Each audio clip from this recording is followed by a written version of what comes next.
سلامونه او نیکی هیلې دوستانو، زه جاوید صافی یو ځل بیا د یو نوې موضوع سره ستاسې په چوپړ کې یم. موضوع دا ده چې ډیری ملګري پوښتنه کوي چې د افغانستان نه چې افغانستان کې څوک ژوند ته یې ګواښ وي او یا فامیل ته یې ګواښ وي، د ټول فامیل سره په مشکل کې،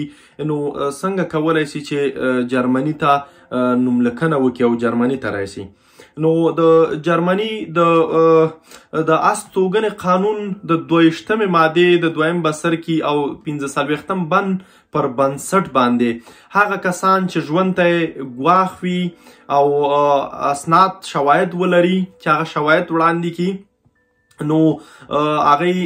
کولی شي چې د بهرنیو چارو وزارت ایمیل ته ایمیل وکړي او یا فکس وکړي. نو هغه خپل ټول اسنادونه، کم ګواښي سندونه چې دي یا نور کم سندونه لري چې دوی په کومه انجو کې کار کړی ده، د دې نه مخکې د په اردو کې ول یا پولیسو سره ول یا په انډیس سره لکه ملي امنیت سره استخباراتو سره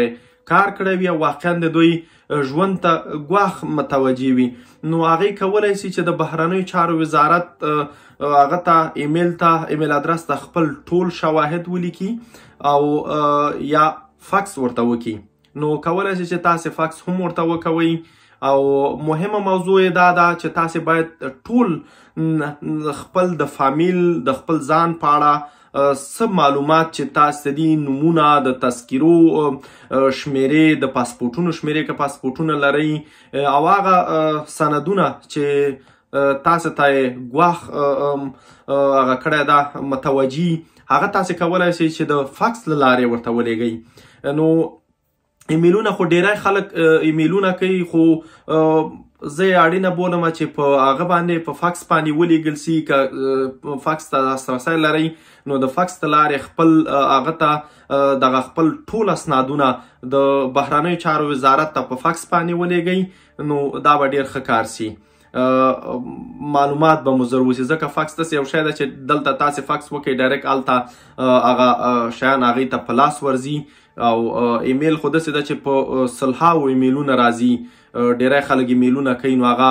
کتلې وخت غواړي، وخت به ونیسي. نو چې فکس ورته وکړئ فکس به ډیره ښیي او زه هغه ټول هغه چې دي ادرسونه چې دي کوم ایمیلونه د فکس شمیرې هغه زه ټولې لاندې په ډسکریپشن کې هغه کومه پرېږدم تاسې کولی شئ چې د هغې ځینې واخلئ او خپل ټول اسناد هغې ته ولېږئ. نو بیا هم که څه پوښتنه لرئ کولی شئ چې په لاندې کومنټ کې راڅخه پوښتنه وکوئ، نو زه هڅه کوم چې تاسو ته کره معلومات را پیدا کړم او له تاسو سره شریک کړم. نو هیله ده چې فیسبوک زما د یوټیوب چینل له ځان سره سبسکرایب کړئ او له نورو ملګرو سره هم شریک کړئ چې هغوی دغسې معلوماتو ته اړتیا لري. تر بیا مو په لوی الله سپارمه، الله مو مل شه. سلام علیکم.